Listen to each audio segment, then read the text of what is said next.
জয় হিন্দ, বন্দে মাতরম। দেখো, first of all I am going to start with vocabulary and it is very important in competitive examination. Competitive এক্সামিনেশনের ক্ষেত্রে না vocabulary সব থেকে tough, তাই না? আগে ঠিক করিয়েছিলাম কি তোমাদের বলো তো? করিয়েছিলাম miser, niggard, stingy, skimp, economical, frugal, sparing, 50% years. নোটে আমি তোমাদের দিয়েছি তো, আজকের নোট লিখে দিয়ে দিয়েছি নোটটা। যারা গ্রুপের সাথে অ্যাড হচ্ছে জানো, যারা নতুন আছে তারা অ্যাড হয়ে গেছো।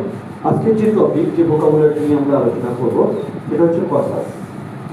কসাস মানে কি? সাবধান, সতর্কতা অবলম্বন করা। ওকে, কসাস লিখতে হবে না, আমি নোটে পাঠিয়ে দেবো, তুমি বলছো। হ্যাঁ, কসাস মানে সতর্ক বা সাবধান অবলম্বন করা। সবাই যেন একে বলা হয় অ্যাওয়েক। কি বলা হয়? Awake, watchful.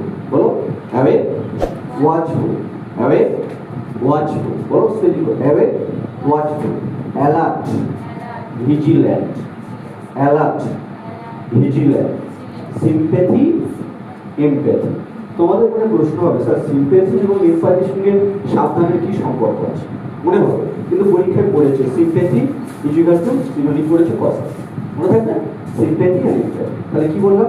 Awake, watchful, alert, vigilant, sympathy, empathy.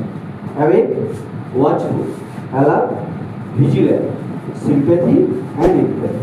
Sympathy and empathy. Here, now I am going to start antonyms. তাহলে কি আছে? Indifferent. I থেকে কি হবে? Indifferent. Apathetic. Apathetic. এ থেকে কি হলো?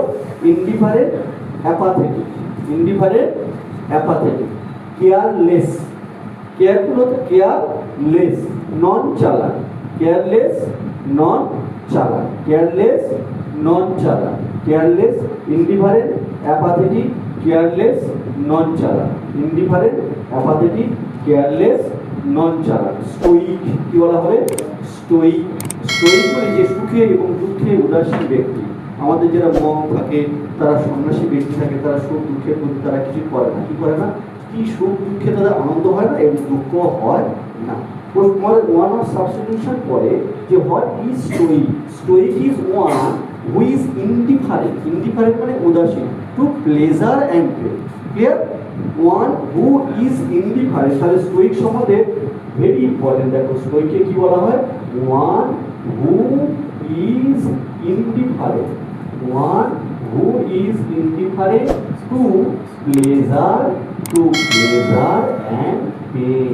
Pleasure and pain. Understand? One actual who is indifferent. Indifferent মানে কি বোঝাচ্ছি? To pleasure and pain. তাহলে কি বললাম এখানে?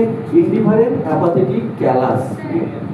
Indifferent, apathetic, callous, non-chalant. Indifferent, apathetic, callous বা careless, non-chalant, stoic, dispassionate. D থেকে কি হবে? ডিসপ্যাশনেট। প্যাশন মানে তার প্রতি কোনো সতর্ক, সাবধান, আগ্রহ আছে, ফন্ডনেস আছে, লাইকিং আছে। আর ডিসপ্যাশনেট মানে কি? তার প্রতি কোনো আগ্রহ নেই। মনে থাকবে? তাহলে কি বললাম? Indifferent, apathetic, callous, nonchalant, stoic, dispassionate. Indifferent, apathetic, callous, nonchalant, nonchalant, stoic, dispassionate. Clear? তাহলে কি হলো? সিনোনিম দেখো কি হলো? এটা প্রথমে কি বললাম? এ থেকে কি বলেছি বলো তোমরা? না, এ থেকে কি বলেছি? Awake, watchful, alert, vigilant, sympathy, empathy. Once again, awake, watchful, alert, vigilant, sympathy, empathy. Awake, watchful, alert, vigilant, sympathy, empathy. Next, indifferent, apathetic, callous, nonchalant, stoic, dispassionate. Indifferent, apathetic, callous, nonchalant, stoic, dispassionate. So once again, এবার একদম মানে surmise করে পড়ো কি হবে? শুনুন কি? Awake, watchful, alert, vigilant, sympathy, empathy. Indifferent, apathetic, callous, nonchalant, stoic, dispassionate. Clear?